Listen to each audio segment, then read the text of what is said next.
سورہ المؤمن پارہ نمبر 24 آیہ کریمہ نمبر 61 62 اور 63۔ نحمدہ ونسلم علی رسولہ الکریم، اما بعد فاعوذ باللہ من الشیطان الرجیم، بسم اللہ الرحمن الرحیم۔ اللہ الذی جعل لکم اللیل لتسکنوا فیہ والنہار مبصرا، ان اللہ لذو فضل علی الناس ولکن اکثر الناس لا یشکرون۔ ذالکم اللہ ربکم خالق کل شیء لا الہ الا ھو فانا تؤفکون۔ کذالک یؤفک الذین کانوا بآیات اللہ یجحدون۔ صدق اللہ العظیم۔ اللہ اللہ الذی وہ ہے، جعل جس نے بنایا، لکم تمہارے لیے، اللیل رات کو، لتسکنوا فیہ تاکہ تم اس میں سکون و آرام پاؤ، والنہار اور دن کو بنایا، مبصرا روشن، ان اللہ بے شک اللہ عز وجل ذو فضل علی الناس لوگوں پر فضل فرمانے والا ہے، ولیکن اکثر الناس لیکن اکثر لوگ لا یشکرون شکر نہیں کرتے۔ ذالکم اللہ یہی اللہ ہے، ربکم جو تم سب کا رب ہے، خالق کل شیء جو ہر چیز کا خالق ہے، پیدا کرنے والا، لا الہ نہیں ہے کوئی معبود الا ہو مگر وہی، فانا تؤفکون پس تم کدھر بھٹک رہے ہو۔ کذالک یوں ہی، یؤفک الذین بہک گئے تھے، بھٹک گئے تھے وہ لوگ، کانوا جو تھے، بآیات اللہ اللہ کی نشانیوں سے، یجحدون جھگڑتے۔ پچھلی آیات میں اللہ جل سبحانہ و تعالی نے یہ ارشاد فرمایا تھا کہ لوگوں مجھ سے مانگو، میں تمہارے سوال سنتا بھی ہوں، تمہارے سوال پورے کرنے پر قادر بھی ہوں، اور میرا تم سے وعدہ ہے کہ تم مجھ سے مانگو میں تمہیں عطا کروں گا۔ اب ان آیات میں اللہ جل سبحانہ و تعالی اپنی توحید، الوہیت اور وحدانیت کے دلائل دے رہے ہیں۔ اب فرمایا کیا، وہی اللہ ہے جس نے تمہارے لیے رات کو بنایا تاکہ تم سکون اور آرام پاؤ۔ رات میں ٹھنڈک ہوتی ہے، رات میں تراوت ہوتی ہے، رات میں خنکی ہوتی ہے، لہذا تراوت، ٹھنڈک اور خنکی کی وجہ سے اعصاب یہ حرکت کم کر دیتے ہیں، اور رات میں اندھیرا ہوتا ہے، اندھیرے کی وجہ سے حواس کام کرنا چھوڑتے ہیں۔ اللہ فرماتا ہے دیکھو کتنا بڑا انعام ہے، ایک رات بنائی، اس نے اندھیرا بھی رکھا، اس میں تراوت بھی رکھی، ٹھنڈک بھی رکھی، تاکہ تمہارے اعصاب کو بھی، تمہارے حواس کو بھی، دونوں کو آرام کا موقع مل جائے، اعصاب کو بھی آرام ملے اور حواس کو بھی آرام ملے۔ یہ ہے اللہ تمہارا۔ اچھا، پھر انسان بھی تمدنی زندگی کا محتاج ہے، معاشرے میں مل جل کر رہنا، اپنی معاشی ضروریات کو پورا کرنے کے لیے کام کاج کرنا۔ فرمایا والنہار مبصرا، اس کام کے لیے ہم نے دن روشن بنا دیا۔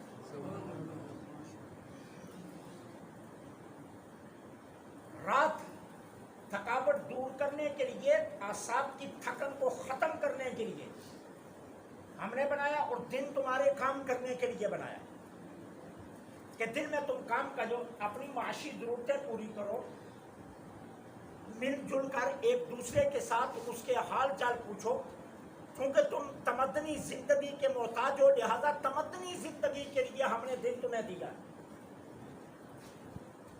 اب تین طرح طرح کے لوگ ہیں. ایک ہیں اللہ تعالیٰ کے نیک بندے، وہ رات کو کچھ دیر آرام کرتے ہیں جتنے سے اعصاب کی تھکاوٹ دور ہو جائے، اور پھر رات کے پچھلے پیر پھر اٹھ کر اپنے رب کی بارگاہ میں کھڑے ہو جاتے ہیں. ان کے لیے اللہ تعالیٰ نے قرآن کریم میں کئی جگہ پر ان کی حمد فرمائی ہے. والذین یبیتون لربہم سجدا وقیاما، وہ ہیں جو راتیں سجود اور قیام میں گزارتے ہیں. دوسرے مقام پر ان کی حمد یوں بیان کی وَقَانُوا بِاللَّيْلِ يَهْجَرُونَ، اور وہ رات کو بہت کم سوتے ہیں. تیسری جگہ پر ان کی حمد یوں بیان کی وَبِالْأَسْحَارِ هُمْ يَسْتَغْفِرُونَ، یہ اللہ کے وہ بندے ہیں جو سحری کے وقت اٹھ کر استغفار کرتے ہیں. ایک ہیں یہ لوگ. اچھا، ایک ہے غافل جو ساری رات سوتے ہیں اور اپنی رفیقہ حیات سے داد عیش میں ساری رات گزارتے ہیں. اور تیسرا طبقہ ہے فساق اور فجار کا، جو ساری رات لاؤ لاب میں گزارتے ہیں. اب یہ جو دو طبقے ہیں بعد والے، ایک اللہ والوں کا طبقہ، ان کو چھوڑ کر جو دو طبقے ہیں غافلوں کا اور فساق اور فجار کا، وہ کیا کرتے ہیں؟ راتیں کلب میں، راتیں جو ہے وہ کسی پارک میں، راتیں کسی ہوٹل پر، راتیں بازار میں، راتیں کسی شاپنگ پلازا میں، راتیں کسی بڑے جو ہے نا وہ شاپنگ مال میں، سڑکوں پر ساری رات وہ اس دھوم میں گزار دیتے ہیں. کسی کلب میں، کسی ناچ خانے میں. اب وہ کیا کرتے ہیں؟ خالق کے نظام قدرت کو بدلتے ہیں. رب نے رات بنائی سونے کے لیے، دن بنایا کام کرنے کے لیے، یہ ساری رات مٹر گشت کرتے ہیں اور سارا دن سوتے ہیں. یہ نظام خلق کو، خالق کے نظام کو تبدیل کرنے کی کوشش کرتے ہیں. اب اللہ کیا فرما رہا ہے؟ اللہ تو لوگوں پر فضل کرنا چاہتا ہے، لیکن یہ ایسے بے وقوف ہیں، یہ شکر ہی ادا نہیں کرتے. اور وہ شکر کیا ہے؟ میں نے آپ کو شکر کے بارے میں جگہ جگہ بتایا. نعمت کو اس کی جگہ پر رکھنا، نعمت جس مقصد کے لیے دی گئی ہے اس کو اس کے مقصد میں استعمال کرنا، یہ شکر ہے. شلوار نیچے پہننے کے لیے، قمیض اوپر پہننے کے لیے. میں اگر قمیض نیچے پہنوں، شلوار اوپر پہنوں تو یہ ناشکری ہے. دستار سر پر رکھنے کے لیے اگر اس کو میں ٹخنے سے باندھ لوں تو یہ ناشکری ہے. اللہ نے رات آرام کے لیے بنائی ہے، دن کام کے لیے بنایا. اگر میں رات کو لاؤ لاب میں گزارتا ہوں اور دن سو کر گزارتا ہوں تو یہ ناشکری ہے. کیونکہ خالق نے جس نظام کے لیے جو چیز بنائی ہے اس کو اسی نظام میں استعمال کرنے کا نام شکر ہے. فرمایا اللہ تو لوگوں پر فضل کرنا چاہتا ہے لیکن لوگ شکر ادا نہیں کرتے. ان اللہ لذو فضل علی الناس، لوگوں پر اللہ فضل فرمانا چاہتا ہے. ولکن اکثر الناس لا یشکرون، لیکن اکثر لوگ شکر ادا نہیں کرتے. اب ہمارا دیکھ لیجیے نظام. ہمارے نوجوان ساری رات پارک میں بیٹھتے ہیں، اذان فجر کو 10 منٹ رہتے ہیں، پاک کر گھر جا کر سو جاتے ہیں. ہماری رات کی شادیاں اتنی طویل ہوتی ہیں کہ 2 بجے تک چلتی ہیں. اور جب عین اللہ کی بارگاہ سے استغفار، اللہ کی بارگاہ سے توبہ کا وقت شروع ہو جاتا ہے، اس وقت ہم ناچ گانے میں لگے ہوتے ہیں، اس وقت رخصتی ہو رہی ہوتی ہے، اور پھر اسی طرح ہم آتے ہیں اور اپنے بستروں میں گھس جاتے ہیں. نہ فجر کا پتہ، نہ زور کا پتہ، نہ عصر کا پتہ، اور پھر رات کو اٹھتے ہیں. اللہ نے رات اس کام کے لیے نہیں بنائی ہے جن کاموں میں ہم صرف کرتے ہیں. رات اس نے بنائی ہے کس کے لیے؟ وہ خالق ہمارے اوپر کتنا فضل کرنا چاہتا ہے. ہماری عزت نفس کو مجروح نہیں کرنا چاہتا، ہمیں وہ ذلیل و رسوا نہیں کرنا چاہتا. کہتا ہے بندہ گناہگار رات کو جلدی سو جا. آخری پیر آئے نا اپنے گناہ یاد کر کے میری بارگاہ میں آ جا چپکے سے، کوئی دیکھ نہیں رہا نا، آ کر میری بارگاہ میں استغفار کر لے، میں تجھے معاف کر دوں. میں تجھے پریشان، میں تیری عزت نفس کو مجروح نہیں ہونے دیتا. اس لیے تجھے کہہ رہا ہوں بالاسحار هم یستغفرون، سحری کے وقت استغفار کر تاکہ کسی کو خبر بھی نہ ہو، میرا تیرا معاملہ میرے تیرے درمیان رہ جائے. گناہ کر رہا تھا تو میں دیکھ رہا تھا، چھپ کر رہا تھا، کمرے میں جو ہے نا وہ اندر جا کر رہا تھا، لحاف لپیٹ کر رہا تھا، کسی اور خفیہ مقام پر کر رہا تھا، تو میں نے تیری عزت کا خیال رکھا ہے. میں نے بھی تجھے یہی کہا رات کو جلدی سو جا، سحری کے وقت آ جا. تو نے گناہ مجھے گواہ بنا کر کیا، مجھے ہی گواہ بنا کر توبہ کر لے، میں معاف کر دوں گا. اور کیا کہا؟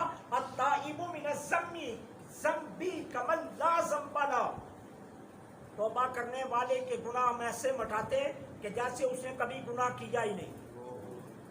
اللہ جب فرشتوں کو فرماتے ہیں بندے کا گناہ مٹا دے، تو وہ اللہ تعالیٰ کی بارگاہ میں عرض کرتا ہے مولا اس کو ریموو کر دوں، تو اللہ فرماتا ہے ریموو نہیں کرنا. ریموو کرے گا تو نشان رہے گا نا، جگہ خالی رہے گی نا. قیامت کے دن لوگوں کے سامنے اس کا نامہ اعمال کھلے گا تو یہ جگہ خالی کیوں ہے بھائی؟ جہاں کچھ لکھا ہوا تھا جو ریموو کیا گیا. کہا نہیں میرے بندے نے توبہ کی ہے نا، یہاں سے یہ لفظ مٹا کر یہاں کوئی نیکی لکھ دے تاکہ کسی کو پتہ ہی نہ چلے کہ اس نے گناہ کیا ہے. تو التائب من الذنب کمن لا ذنب له. ہم توبہ کرنے والے کے گناہ ایسے مٹاتے ہیں جیسے اس نے کبھی گناہ کیا ہی نہیں. تو یہ رات اس نے بنائی ہے اس کام کے لیے، ناچ گانے کے لیے نہیں، کلمبوں کے لیے نہیں ہے، ڈانس پارٹیوں کے لیے نہیں ہے، کسی بڑے کلب میں رات گزارنے کے لیے نہیں ہے. اللہ فرماتا ہے رات کو عشاء پڑھو، عشاء کے بعد جلدی سو جاؤ، سحری کے وقت میری بارگاہ میں آ جاؤ.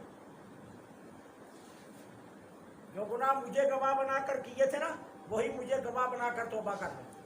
تمہارا اور ہمارا معاملہ یہی ختم ہو جائے. اللہ بندوں پر فضل کرنا چاہتا ہے لیکن یہ شکر ادا نہیں کرتا. اب اس کے بعد فرمایا ذالکم اللہ، یہ ہے تمہارا اللہ،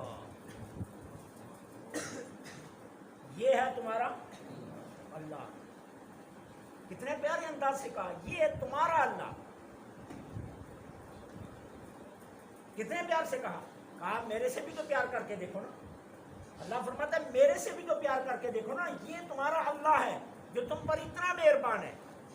ربکم، جو تم سب کا رب ہے، پالنے والا، تم سب کا پالنے والا یہ ہے.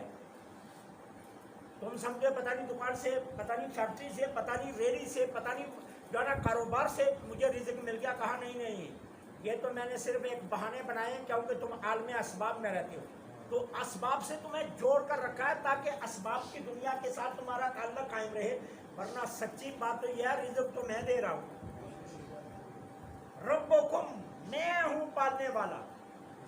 یہ تو باقی سارے بہانے میں نے بنائے ہیں تاکہ عالم اسباب کا نظام چلتا رہے، تم اسباب کی دنیا سے منسلک ہو. ورنہ میں اگر چاہوں تو اپنی قدرتیں دکھاتا بھی ہوں. نظام تخلیق میں جو اسباب ہیں ہم نے تمہیں دکھایا نہیں؟ عیسیٰ کو بغیر باپ کے پیدا کر دیا، آدم کو نہ ماں نہ باپ ہم نے کر دیا پیدا، کیا نہ پیدا تو ہم نے کیا ہے. وہ کہتے ہیں نا کہ ایک شیر تھا تو وہ پورا ہو گیا، اب شکار سے تنگ آ رہا تھا کہ مجھ سے اب ہمت نہیں ہے، شکار نہیں ہو رہی ہے. تو ایک دن ایک جانور کو مارا اور مار کر اسے گھسیٹ کر لے جا رہا تھا، اور دیکھا کیا کہ ایک لومڑی جو ہاتھ پاؤں سے معذور ہے وہ ایک درخت کے نیچے بیٹھی ہے. ایک درخت کے نیچے بیٹھی. اور ایک روایت یہ ہے مولانا روم نے یہاں انسان کا ذکر کیا اور شیخ سعدی نے یہاں شیر کا ذکر کیا. تو اس نے اللہ کی بارگاہ میں عرض کیا مولا تو اس لومڑی کو بھی تو رزق دے رہا ہے نا، تو مجھے مشقت میں کیوں ڈالا ہوا ہے؟ مجھے بھی بنا مشقت کے دے دے. اس سے بھی تو پا رہا ہے نا معذور کو جو درخت کے نیچے بیٹھی ہے، نہ چل سکتی ہے نہ پھر سکتی ہے، تو اسے رزق دے رہا ہے تو مجھے بھی اس طرح دے دے. تو اللہ تعالیٰ نے آواز دی میں بھی دے سکتا ہوں، ایسی بات نہیں، دیتا بھی ہوں، دے سکتا بھی ہوں تجھے بھی. لیکن میں چاہتا ہوں تو شیر بن لومڑی نہ بن. بولا اس کا مطلب کیا؟ کہا خود بھی کھا اوروں کو بھی کھلا. میں تجھے ایسا دیکھنا چاہتا ہوں، خود بھی کھا اوروں کو بھی کھلا. میں تو تجھے ایسا دیکھنا چاہتا ہوں، ورنہ یہ بات نہیں ہے کہ میں تجھے نہیں دے سکتا. اب ہوا کیا، اس نے جتنا کھانا تھا شیر نے اس جانور سے کھایا اور باقی گوشت وہیں چھوڑ کر وہ چلا گیا. اب وہ باقی گوشت کس نے کھایا؟ لومڑی نے. تو اس کو کہتے ہیں اللہ کا خالق کل شیء، ہر چیز کا خالق وہ ہے. یہ ہے تمہارا رب جو ہر چیز کا خالق ہے. لا الہ الا، نہیں کوئی معبود مگر اللہ. جس کی یہ شانیں ہیں وہی عبادت کے لائق ہے، کوئی اور نہیں ہو سکتا. فانا توفقون، فانا توفقون، تم کدھر بہک رہے ہو؟ کدھر جا رہے ہو بھائی؟ اور یہ تمہارا اللہ ہے، تم کدھر جا رہے ہو؟ اور رب کو چھوڑ کر بتوں کو پوجنے لگے ہو، رب کو چھوڑ کر مجسموں کو پوجنے لگے ہو، رب کو چھوڑ کر تم کو بت قدوں میں جانے لگے ہو. یہ ہے تمہارا رب، تم کدھر بہک رہے ہو؟ محبوب آپ گھبرائیے نا. کذالک یؤفک الذین کانوا بآیات اللہ یجحدون، ایسے ہی وہ لوگ بھی بہک گئے تھے جنہوں نے اللہ کی آیات سے جھگڑا کیا. اگر مکہ والے آج جھگڑے تو یہ کہانی نئی نہیں ہے، یہ بہت پرانی ہے، ہمیشہ سے ایسا ہو رہا ہے. آپ گھبرائیے نہیں ان کے رویوں سے. اللہ تعالیٰ کا یہ فیصلہ ہے، وہ ہمیشہ سچ کو بلند کرتا ہے. ایک نہ ایک دن انہیں احساس ہو جائے گا کہ یہ جھوٹے ہیں. اللہ سے دعا ہے اللہ حق کہنے کی توفیق عطا فرمائے. وعلینا الا البلاغ. والصلاۃ والسلام